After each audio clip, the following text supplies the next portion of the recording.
ನವರಾತ್ರಿಯ 6ನೇ ದಿನ ಕಾತ್ಯಾಯಿನಿ ದೇವಿಯ ಆರಾಧನೆ ಮಾಡಲಾಗುತ್ತದೆ. ಪುರಾಣಗಳ ಪ್ರಕಾರ ಮಹರ್ಷಿ ಕಾತ್ಯಾಯನರು ಪರಮಶಕ್ತಿಯನ್ನು ತಪಸ್ಸಿನಿಂದ ಆರಾಧಿಸಿ ತನ್ನ ಮನೆಗೆ ಕನ್ಯಾ ರೂಪದಲ್ಲಿ ಜನ್ಮ ನೀಡುವಂತೆ ಬೇಡಿಕೊಂಡರು. ಅವರ ತಪಸ್ಸಿನಿಂದ ದೇವಿ ಕನ್ಯಾ ರೂಪದಲ್ಲಿ ಅವರ ಮನೆಯಲ್ಲಿ ಜನಿಸಿದರು.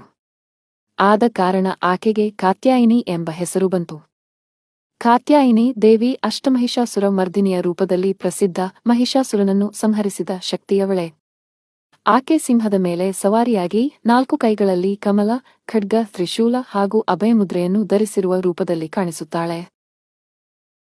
ಈ ದಿನ ದೇವಿಯ ಆರಾಧನೆ ಮಾಡುವುದರಿಂದ ದುಷ್ಟ ಶಕ್ತಿಗಳ ನಾಶವಾಗುತ್ತದೆ, ಸತ್ಪ್ರವೃತ್ತಿ ಹಾಗೂ ಧೈರ್ಯ ವೃದ್ಧಿಯಾಗುತ್ತದೆ.